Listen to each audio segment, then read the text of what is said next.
بسم الله الرحمن الرحيم. பெருமக்களே, ஒரு குடும்ப தலைவர் ஹஜ்ஜுக்காக பயணம் புறப்படுகிறார். 2 மாதங்களாகவும் திரும்பி வருவதற்கு ஹஜ்ஜுக்கு செல்லக்கூடிய அந்த குடும்ப தலைவர் தன் மனைவி மக்களை கூப்பிட்டு அந்த 2 மாதமும் அவர்களுக்கு தேவையான பொருளாதார வசதிகளை எல்லாம் செய்து கொடுப்பார். அத்தியாவசிய தேவைகள் என்னென்ன என்று பார்த்து கடைசியாக தன் குடும்பத்தில் ரொம்ப பொறுப்பாக உள்ள, அது மனைவியாக இருக்கட்டும் அல்லது மகளா, யாரை தன் குடும்பத்தில் ரொம்ப பொறுப்பானவர் என்பதாக கருதுகிறாரோ அவரை கூப்பிட்டு தன்னுடைய கருவூல சாவியை கொடுப்பார். தான் எங்க ரொம்ப முக்கியமான ஃபைல்களை, தகவல்களை, பொருளாதாரத்தை வச்சிருக்கிறாரோ அந்த அறையினுடைய சாவியை அவரை கூப்பிட்டு, தம்பி, நீ இந்த சாவியை வைத்துக்கொள் பத்திரமாக, இன்னென்ன தேவைகளை நான் நிறைவேற்றி இருக்கிறேன், இதையெல்லாம் தாண்டி உங்களுக்கு ஏதாவது நிர்பந்தம் ஏற்பட்டது என்று சொன்னால் நீ இந்த சாவியை பயன்படுத்தி இந்த அறையை திறந்து அங்க இன்னென்ன ஏற்பாடுகளை நான் வச்சிருக்கிறேன், நீ அதை எடுத்து பயன்படுத்தி அந்த தேவையை நிவர்த்தி செய்து கொள் என்று சொல்லிட்டு போவார். இதுதான் வளமை. நம்ம குடும்பத்துல நம்முடைய பெற்றோர்கள், நம்முடைய பொறுப்புதாரிகள் ஹஜ்ஜுக்கு போயிருக்கலாம் அல்லது நாமே ஹஜ்ஜுக்கு போயிருக்கலாம், இந்த பொறுப்பை செய்துட்டு போயிருக்கோம். பெருமக்களே, எப்படி ஒரு குடும்ப தலைவர் இது மாதிரி 2 மாதம் 3 மாதம் புனித பயணமோ வேறு பயணமோ செல்லும் போது தன் குடும்பத்தாருடைய நிலைகளை, தேவைகளை கருத்தில் கொண்டு அவர்களுக்கான அத்தியாவசிய தேவைகளை நிறைவேற்றுவதுடன் தன் கருவூல சாவியையும் அவர்களுடைய கையில் ஒப்படைத்து விட்டு தேவையான நேரத்தில் என் கருவூலத்தை திறந்து பயன்படுத்துங்கள் என்று சொல்லிவிட்டு சொல்வாரோ, அதே உதாரணம் தான் இன்னைக்கு நம்ம ஸல்லல்லாஹு அலைஹி வஸல்லம் அவங்களுடைய வாழ்க்கையில் நாம் இதே உதாரணத்தை ஒப்பிட்டு பார்க்கலாம். பெருமானார் ஸல்லல்லாஹு அலைஹி வஸல்லம் சக்ராத்துல் ஹாலத் அவர்களுக்கு வந்துவிட்டது, உலகை பிரியும் தருணம் வந்துவிட்டது. நமக்கும் நபிமார்களுக்கும் மத்தியில் உள்ள ஒரு சின்ன வித்தியாசம், நபிமார்களுடைய ரூஹை மலக்குல் மௌத் கைப்பற்ற வரும்போது அனுமதி இல்லாமலாம் வந்துட முடியாது. நம்மிடத்தில் சொல்லாமல் கொள்ளாமல் வருவாரு மலக்குல் மௌத், அது மாதிரி நபிமார்கள்ட்ட வர முடியாது. நபிமார்களிடம் மலக்குல் மௌத் என்னைக்கு காட்சி தருவாரோ காட்சி தந்து முதல் அனுமதி கேட்கணும். யா ரசூலல்லாஹ், யா நபி அல்லாஹ், அல்லாஹ் என்னை தாங்களிடம் அனுப்பி வைத்தான், தங்களை சந்திப்பதற்கு அல்லாஹ் ஆர்வமாக இருக்கிறான், பேராவல் கொண்டிருக்கின்றான், தாங்களுக்கு விருப்பமா நான் தங்களுடைய ரூஹை கைப்பற்றலாமான்னு சொல்லி நபிமார்கள்ட்ட மலக்குல் மௌத் அனுமதி கேட்கணும். அதற்கு பிறகுதான் ரூஹை கைப்பற்றும். அதே மாதிரி ஸல்லல்லாஹு அலைஹி வஸல்லம் அவங்களுக்கான சக்ராத் ஹாலத் வந்த போது பெருமானாருடைய யா ரசூலல்லாஹ், அல்லாஹ் தாங்களிடம் அனுப்பி தங்களை சந்திப்பதற்கு அல்லாஹ் பேராவல் கொண்டு விட்டான், தாங்களுடைய ரூஹை கைப்பற்றலாமா அப்படி என்று அனுமதி கேட்கிறான். அந்த சமயத்துல பெருமானாருடைய கவலை பாருங்க. மலக்குல் மௌத்திட்ட ஸல்லல்லாஹு அலைஹி வஸல்லம் சொன்னாங்களாம், என் ரூஹை கைப்பற்றுவதற்கு முன்பாக எனக்கு ஒரு சந்தேகம் உண்டு, எனக்கு ஒரு மன நெருடல் உண்டு, அத அல்லாஹ்கிட்ட தாங்க போய் கேட்டு தெளிவுபடுத்தணும். என் மரணத்திற்கு பிறகு, என் மௌத்துக்கு பிறகு என்னுடைய உம்மத்தாரின் நிலை என்ன,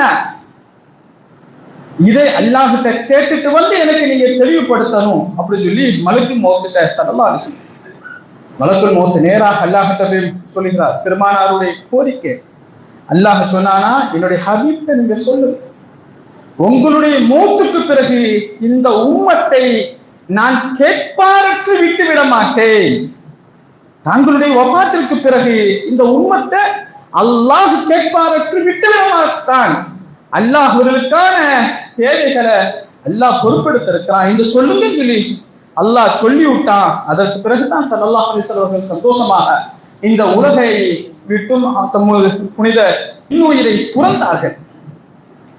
அல்லாஹ் சொன்னதை போல நபி ஸல்லல்லாஹு அலைஹி வஸல்லம் அவர்களும் ஆர்வம் கொண்டதை போல இந்த உம்மத்தின் நிராகராக இல்லை, பெருமானார் இந்த உம்மத்தை விட்டு பிரிந்து செல்லும் போது அத்இயத்துல் மஸ்னூனா, பக்தி துஆக்கள், அல்லாஹ்விட்ட அப்பப்ப கேட்க வேண்டிய துஆக்கள் என்ற ஒரு அமலை இந்த உம்மத்திடம் ஒப்படைத்து விட்டு சென்றிருக்கிறார்கள். அந்த துஆக்கள் சாதாரணமான துஆக்கள் அல்ல.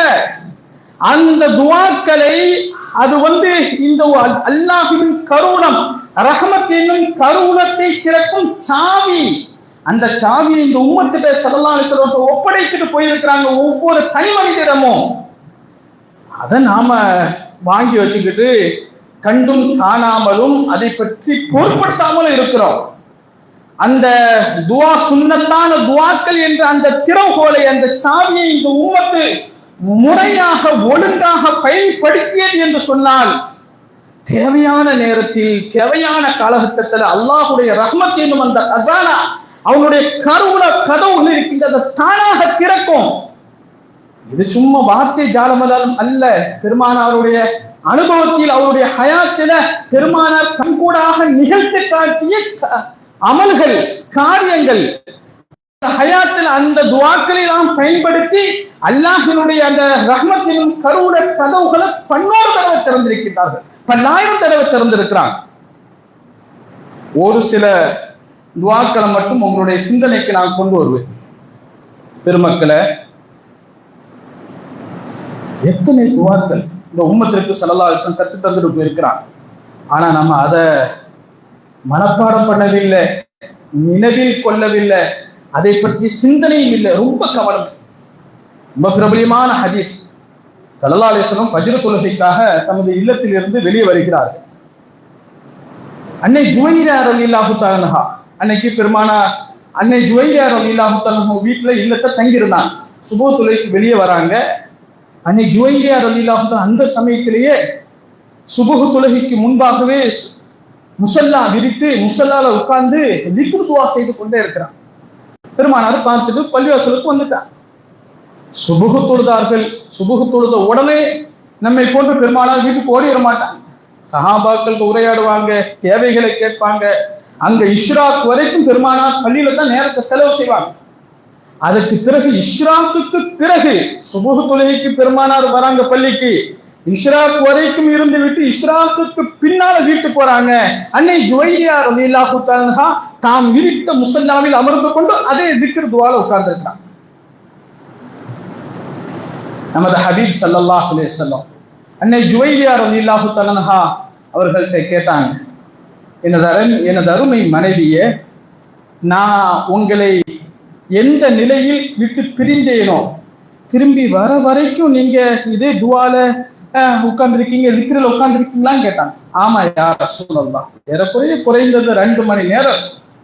ஒரு மனிதர் சுபஹுக்கு அவ்வல் வக்தில வந்துட்டாரு, இஷ்ராக்கு பின்னாடி தான் வீருக்கு திரும்புகிறார் என்று சொன்னால் குறைந்தது 1.5 to 2 மணி நேரம் ஆகும்.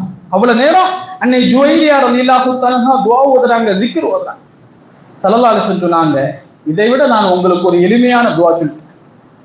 உங்களை பிரிந்து நான் பள்ளிக்கு சென்ற பிறகு சுபஹுக்கு பின்னால 4 கலிமாக்களை 3 ஓதினேன். 4 கலிமா 3 தடவை ஓதினேன்.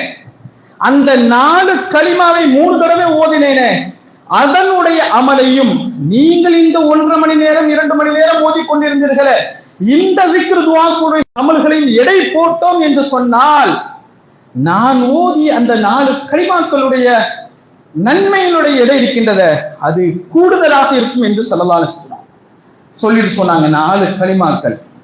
சுப்ஹானல்லாஹி வ பிஹம்திஹி அதத கல்கிஹி வ ரிலா நஃப்ஸிஹி வ ஸினத அர்ஷிஹி வ மிதாத கலிமாத்தி. 4 வார்த்தை. சுப்ஹானல்லாஹி வ பிஹம்திஹி, இதற்கு பிறகு அதத கல்கிஹி 1, வ ரிலா நஃப்ஸிஹி 2, வ ஸினத அர்ஷிஹி 3, வ மிதாத கலிமாத்தி. எவ்வளவு சிம்பிளான வார்த்தை. 4 கலிமா. 1500 ஆண்டுகளுக்கு முன்னால் ஸல்லல்லாஹு அலைஹி வஸல்லம் அவர்கள் இந்த உம்மத்துக்கு கற்று தந்து போயிட்டாங்க. இந்த 4 கலிமாக்கள் நம்மள எத்தனை பேருக்கு தெரியும், எத்தனை பேருக்கு நினைவு இருக்கின்றது, நினைவு உள்ளவர்கள் எத்தனை பேர் தினமும் மறக்காம ஓதுகிறோம். எவ்வளவு இலகுவான அமலுங்க. இன்னைக்கு நமக்கு 2 மணி நேரம் 3 மணி நேரம் பள்ளிவாசல உட்கார்ந்து ஏத்திக்காப்புற நியத்துல உட்கார்ந்து திக்ர் துஆ ஸலவாத்துக்கெல்லாம் நேரம் இல்லை. இந்த 4 கலிமாக்களை ஓதுவதற்கு 2 நிமிடங்கள் போதும். நடந்துகிட்டே ஓதலாம், படுத்துக்கிட்டே ஓதலாம், நம்ம செய்யக்கூடிய காரியங்களை வேலைகளை செய்து கொண்டே ஓதலாம். 4 கலிமா சொல்லிட்டா போதுங்க. அல்லாஹு தபாரக வ தஆலா அவ்வளவு நேரம் அமல் செய்த சவாப நன்மையை கொடுக்கிறான். ஸல்லல்லாஹு அலைஹி வஸல்லம் வாக்கு. இந்த செய்தி முஸ்லிம்ல பதிவு செய்யப்பட்டிருக்கு. பெருமக்களே, நாம எத்தனையோ தடவை நம்ம தேவைகளுக்காக கடை வீதிக்கு போறோம், பஜாருக்கு போறோம், ஆண்களும் போறோம், பெண்களும் சில சமயங்களில் போகின்றார்கள். கடை வீதிக்கு போகும்போது ஸல்லல்லாஹு அலைஹி வஸல்லம் அவர்கள் ஒரு சின்ன அமலை சொல்லி தந்தாங்க. ஒரு சின்ன அமல் சவாபு கூட. ஸல்லல்லாஹு அலைஹி சொல்றாங்க, மன் தஹல ஃபிஸ்ஸூக், யாரு பஜாருக்கு போகிறாரோ, கடை வீதிக்கு போகிறாரோ, அங்க போய் எப்போ போனாலும் சரி மறக்காம ஒரு கலிமா வரும். லா இலாஹ இல்லல்லாஹ் வஹ்தஹு லா ஷரீக லஹ் லஹுல் முல்கு வ லஹுல் ஹம்து யுஹ்யி வ யுமீத் வ ஹுவ ஹய்யுன் லா யமூத் பியதிஹில் கைர் வ ஹுவ அலா குல்லி ஷைஇன் கதீர். இந்த தஸ்பீஹை எப்பவும் ஓதணும். யாரும் ஓதணும். கடை வீதிக்கு போனால் ஸல்லல்லாஹு அலைஹி வஸல்லம் சொல்லி தந்த ஒரு சுன்னத்தான ஒரு துஆ. ஓதுனா என்ன கிடைக்கும்? ஒரு தடவை ஓதுனா கூட போதும். என்ன கிடைக்கும்? ஸல்லல்லாஹு அலைஹி வஸல்லம் சொன்னாங்க, இந்த தஸ்பீஹை கடை வீதியில் இன்று ஒருவன் ஓதினான் என்று சொன்னால் 10 லட்சம் நன்மைகள் அவனுக்கு எழுதப்படும். 10 லட்சம் சாதாரணமானது. 10 லட்சம் 10 லட்சம் பாவங்கள் மன்னிக்கப்படும். நம்ம இன்னைக்கு 10 லட்சம் நன்மைகளை செய்யறதுக்கு நமக்கு நேரம் இருக்கின்றதா, டைம் இருக்கின்றதா? சும்மா சாதாரண இல்லைங்க. 10 லட்சங்கிறது நமக்கு கேட்பதற்கும் பேசுவதற்கும் இலகுவாக இருக்கலாம். நாளைக்கு கியாமத்து நாள்ல ஒரு நன்மை ஒரு மனிதனை நரகத்திற்கும் சுவர்க்கத்திற்கும் அவனை கொண்டு நரகமா சுவர்க்கமா என்று முடிவு செய்யப்படுவதற்கு ஒரே ஒரு நன்மை தடையாக இருக்கும். ஒரு நன்மை இருந்தா ஒரு மனிதன் சொர்க்கம் போயிடுவான். ஒரு நன்மை குறைவதால் அதே மனிதன் நரகம் போயிடுவான்.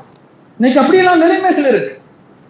ஹதீஸ்ல வரும், ஒரு மனிதன் குர்ஆன்ல அல்லாஹ் தஆலா சொன்னாங்க, யௌம யஃபிருல் மர்உ மின் அஹி, அன்றைய நாள் தன் சகோதரனை பார்த்து மனிதன் ஓடுவான்.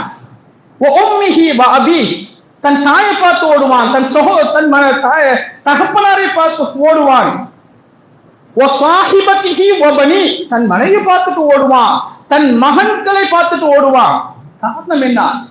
அவங்களை சந்திச்சிடக்கூடாதுன்னு சொல்லி என்னிடம் என் தாயார், என் தகப்பனார், என் சகோதரன், என் மனைவி, என் பிள்ளைங்க ஒரு நன்மையை கேட்டுருவாங்களோ அப்படின்னு சொல்லி பயந்துக்கிட்டு ஓடுவான். அந்த ஒரு நன்மை தீமையினுடைய கணம் நாளைக்கு கியாமத்துல தெரியும். இன்னைக்கு உலகத்தில் நம்ம அனுபவத்துல பார்த்து கொண்டுதான் இருக்கிறோம். 500க்கு 498 மார்க்கு 60 பேர் 100 பேர் எடுத்திருப்பாங்க. ஒரே ஒரு பையன், ஒரு மாணவன் 499 ஒரு மார்க் கூடுதலாக எடுத்திருப்பான். மொத்த தமிழகத்தில் அவன் தான் முதல் மாணவன் என்று பேர். ஒரு மார்க்குங்க அவனை ஒட்டுமொத்த தமிழகத்திலும் என்ன செய்து விடுகிறது? முதல் மாணவன் என்ற இடத்தில் கொண்டு வந்து நிறுத்தி விடுகிறது. ஒரே ஒரு மார்க். பெருமக்களே, அப்ப சாதாரணமாக இந்த ஒன்று என்ற எண்ணிக்கையே சில சமயங்கள் என்ன அப்படிங்கிற ஒரு மனிதன் கொண்டு சென்று விடும்.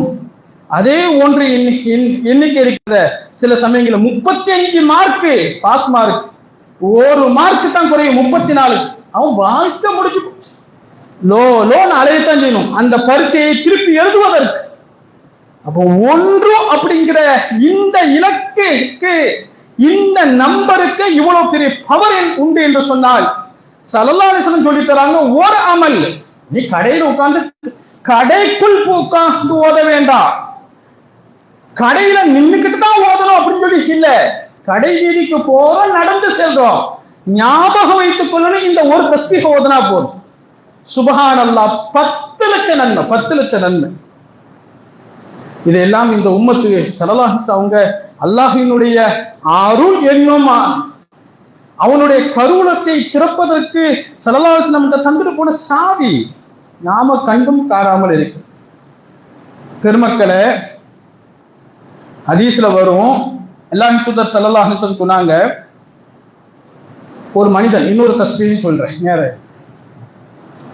மன் கால, ஒரு மனிதன் ஒரு துஆ ஓதுறான், அஷ்ஹது அல்லா இலாஹ இல்லல்லாஹு வஹ்தஹு லா ஷரீக லஹ் இலாஹம் வாஹிதன் அஹதன் ஸமதன் லம் யத்தஹித் ஸாஹிபத்தன் வலா வலதா வலம் யகுல் லஹு குஃபுவன் அஹத். இந்த துஆ ஓதுறான் ஒரு மனுஷன். இந்த செய்தி அப்படிங்க அஹ்மதுல பதிவு செய்யப்பட்டிருக்கு, திர்மிதில பதிவு செய்யப்பட்டிருக்கு. திர்மிதில வரக்கூடிய ஹதீஸ். ஸல்லல்லாஹு அலைஹி வஸல்லம் சொன்னாங்க, இந்த தஸ்பீஹ தினமும் ஒரு மனிதன் 10 தடவை ஓதுனான், 10 தடவை ஓதுனான், 10 மர்ராத் 10 தடவை ஓதுனான் என்று சொன்னால், கதபல்லாஹு லஹு 40 அல்ஃப அல்ஃபி ஹஸனத்தின், அல்லாஹ் இந்த ஒரு தஸ்பீஹின் பரக்கத்தினால் அந்த மனிதனுக்கு 4 கோடி நன்மைகளை வழங்குவானாங்க. 4 கோடி அல்ஃப அல்ஃப ஹஸனத்தின் சொன்னா 4 கோடினர், 40 அல்ஃப அல்ஃபி ஹஸனத்தின 4 கோடினர். சும்மா வாங்க 4 கோடி நன்மைகள் எல்லாம். இன்னைக்கு நம்ம ஜும்மா தொழுகைக்கு வந்திருக்கிறோம், நன்மையை தேடி தானே வந்திருக்கிறோம், அந்த நம்பிக்கையின் பேர்ல தானே வந்திருக்கோம். இல்லைன்னு சொல்லி சொன்னா நம்ம எதுக்கு ஜும்மா தொழுகை வரப்போம்? ஜும்மா தொழுகைக்கு யாரு முதல்ல வருவாரோ, முதன்மையாக வருவாரோ, ஒரு குர்பானி, ஒட்டகத்தை குர்பானி கொடுத்த நன்மை, அதற்கு பிறகு மாடு, அதற்கு பிறகு ஆடு, இது இந்த நன்மையெல்லாம் கூறப்படுது. அந்த நம்பிக்கையின் பேர்ல தான் வரும், முதன்மையாக வரணும். குறைஞ்சபட்சம் ஒட்டகத்தை கொடுக்க முடியல, ஒரு மாடையாத்தை கொடுப்போம். அங்க பார்த்தா மாட்டுக்கு வழியில அதுக்கு முன்பதிவு செய்தவர்கள் இருக்கிறாங்க, ஒரு ஆட்டையாவது அடுத்த வாரம் கொடுப்போம். ஓடி ஓடி வரோம்ல. ஸல்லல்லாஹு அலைஹி வஸல்லம் 4 கோடி நன்மைக்கு என்ன செய்றாங்க? மிக இலகுவான வழி சொல்றாங்க. இந்த தஸ்பீஹ தினமும் 10 தடவை ஓதுங்க. வருஷம் முழுக்க ஓதுனா சுப்ஹானல்லாஹ். நீங்க அதை கூட்டி பார்த்துக்கணும். ஒரு நாளைக்கு 10 கோடி 10 தடவை ஓதுனா போதும், 4 கோடி. நீங்க உங்க ஆயில நீங்க செய்துக்கிட வேண்டியதுதான். அது எவ்வளவு சவாபுன்னு சொல்லி பெருக்கிக் கொள்ளுங்க. அதே மாதிரி இன்னொரு செய்தி, அல்லாஹ்வின் தூதர் ஸல்லல்லாஹு அலைஹி வஸல்லம் சொல்லுவாங்க, ஒரு மனிதன் அல்லாஹும்ம லக்கல் ஹம்து கமா வலக்க ஷுக்ரு கமா யம்பகி லி ஜலாலி வஜ்ஹிக வ அலீமி சுல்தானிக், அல்லாஹ்வுக்கு நன்றி செலுத்து. அல்லாஹும்ம இறைவா, லக்கல் ஹம்து வலக்க ஷுக்ரு, உனக்கு தான் புகழ், உனக்கு தான் நன்றி. கமா யம்பகி லி ஜலாலி வஜ்ஹிக, உன்னுடைய திருமுகத்திற்கு தகுதியான முறையில் உனக்கான நன்றி, உனக்கான புகழ்ச்சி. வா அலீமி சுல்தானிக்க, உன்னுடைய மகத்தான ஆட்சிக்கு தக்கவாறு உன்னை நான் புகழ்கிறேன், உனக்கு நான் நன்றி செலுத்துகிறேன். ஒரு மனிதன் இதை ஓதுனா போடுங்க. அல்லாஹ்வின் தூதர் ஸல்லல்லாஹு அலைஹி வஸல்லம் சொன்னாங்க, நன்மையை தீமையை எழுதுவதற்கு ஒவ்வொரு மனிதனிடமும் 2 மலக்குமார்கள் உண்டு. கிராமன் காத்திபீன் யஅலமூன மா தஃபாலுன், குர்ஆன்ல கூட அல்லாஹ் தஆலா சொல்வான், நீங்கள் செய்யக்கூடிய ஒவ்வொரு காரியங்களையும் அந்த கிராமன் காத்திபீன் என்ற 2 மலக்குமார்கள் அறிந்திருக்கின்றார்கள் அப்படின்னு சொல்றான். இன்னொரு வசனத்துல அல்லாஹ் சொல்வான், மா யல்ஃபிது மின் கௌலின் இல்லா லதைஹி ரகீபுன் அதீத், ஒரு மனிதன் ஒரு வார்த்தையை மொழிகிறான் என்று சொன்னால் அவனுக்கு அருகில் உன்னிப்பாக கவனித்துக் கொண்டிருக்கும் ஒரு மலக்கு அமர்ந்திருக்கிறார் என்று குர்ஆன்ல சொல்லுவான். அப்ப நாம சொல்லக்கூடிய நல்ல வார்த்தை, தீய வார்த்தை, ஒரு வார்த்தையும் அது விடுபடாது. மலக்குமார்கள் அத்துணையும் பதிவு செய்து கொண்டிருக்கின்றார்கள். அல்லாஹ் தஆலா மலக்குமார்களுக்கு உத்தரவிட்டிருக்கான், அந்தந்த மனிதனுடைய அவனுடைய இக்லாஸை பொறுத்து. சில பேருக்கு 1க்கு 10க்கு 1க்கு 1 எழுதுப்பா, சில பேருக்கு 1க்கு 10 எழுது, சில பேர் 1க்கு 100 எழுது, சில பேருக்கு 1க்கு 700 மடங்கு, இப்படி எல்லாம் அல்லாஹ் தஆலா வகுத்து தந்திருக்கான். ஆனா இந்த தஸ்பீஹ ஓதுனா, அல்லாஹும்ம லக்கல் ஹம்து வலக்க ஷுக்ரு கமா யன்பகி லி ஜலாலி வஜ்ஹிக வ அலீமி சுல்தானிக, இந்த தஸ்பீஹ ஓதுனா ஹதீஸ்ல ஸல்லல்லாஹு வருது, ஸல்லல்லாஹு அலைஹி வஸல்லம் சொன்னாங்க, மலக்குமார்கள் அப்படி திகைத்து விடுகிறாங்க. இந்த தஸ்பீஹுக்கு என்ன நன்மை எழுதுறது?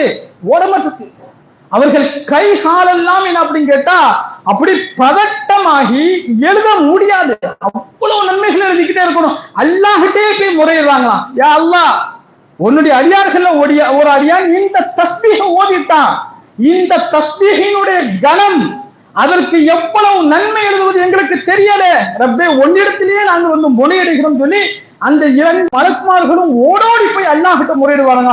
அல்லாஹ் சொல்லுவானா, அப்படியா, அதுக்குரிய எவ்வளவு கணம், அந்த அந்த தஸ்பீஹுக்கான நன்மை எவ்வளவு எழுதணும்னு தெரியலையா, ஒன்னும் பிரச்சனை இல்லை, நீங்க அந்த களிமா, அவன் ஓதிய களிமாவை மட்டும் எழுதி கொள்ளுங்க.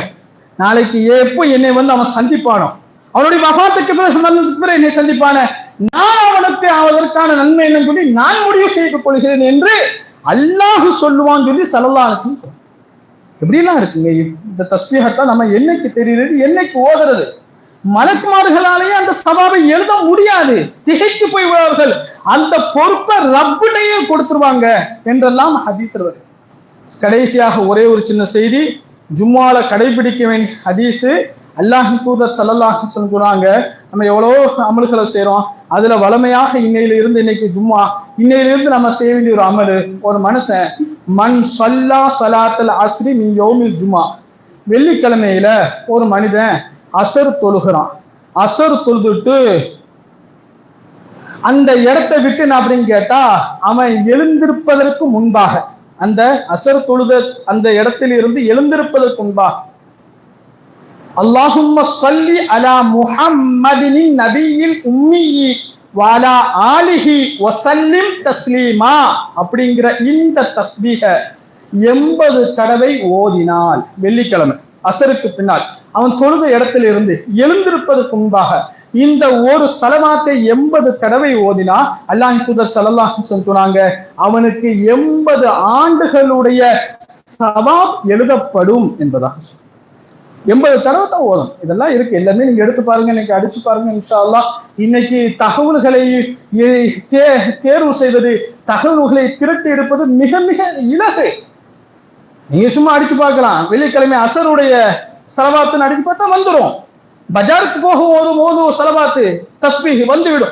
எல்லாமே இன்னைக்கு இருக்குங்க, அல்லாஹ் லேசாக்கிட்டான். இந்த காலகட்டத்துல ஆலிம்கள் மட்டும்தான் எடுக்க முடியும்ங்கிறது அல்ல, நீங்களும் செய்யலாம். ஹதீஸ்கள்ல, குர்ஆன்ல சொல்லப்பட்ட தகவல்களை, வரலாறுகள்ல சொல்லப்பட்ட தகவல்களை இன்னைக்கு விரல் நுனி கொஞ்சம் மூளையும் விரலுக்கும் வேலை கொடுத்துட்டா போதும், அல்ஹம்துலில்லாஹ் அந்த தகவல்களை நீங்களும் திரட்டிக் கொள்ளலாம். ஆக பெருமக்களே, நான் ஆரம்பத்தில் சொன்னதை போல அல்லாஹ் ஸல்லல்லாஹு அலைஹி வஸல்லம் அவர்களுக்கு சொன்ன வாக்குறுதி, உங்களுடைய வஃபாத்துக்கு பிறகு இந்த உம்மத்தை நான் கேட்பாரற்று விட மாட்டேன் என்று அல்லாஹ் சொன்னா, அவன் சொல்லுக்கு தக்கவாறு அல்லாஹ் தன் அருட்கொடைகளை திறக்கும் சாவிய இந்த உம்மத்தாரிடமே ஸல்லல்லாஹு அலைஹி வஸல்லம் ஒப்படைச்சிட்டான். இந்த இத்தனை இதெல்லாம் இந்த துஆக்கள், ஸலவாத்துகள், திக்ர்கள் இருக்கின்றன, இதெல்லாம் அல்லாஹ்வின் பேரருள் என்னும் கருவூலத்தை திறக்கும் சாவி. நமக்கு தேவைகள் கோடானி கோடி அளவுக்கு இருக்கிறது, ஆனா நம்ம அந்த சாவியை எடுத்து திறப்பதற்கு தயாராக இல்லை. நாம அடிக்கடி அந்த சாவியை பயன்படுத்தணும், அல்லாஹ்வினுடைய கருவூலத்தை திறக்கணும், அவனுடைய அருளுக்கு பாத்தியமானவர்களாக ஆகணும். அல்லாஹு தபாரக வ தஆலா அத்தகைய உயர்ந்த உள்ளவர்களாக, உன்னதமான அமலை கடைபிடிப்பவர்களாக என்னையும் உங்களையும் முழு உம்மத்தையும் ஆக்கி அருள் பாலிப்பானாக என்ற துஆவோடு என் வார்த்தைகளை நிறைவுபடுத்திக் கொள்கிறேன். வாஹிரு தஅவானா அல்ஹம்துலில்லாஹி ரப்பில் ஆலமீன். அஸ்ஸலாமு அலைக்கும் வரஹ்மத்துல்லாஹி.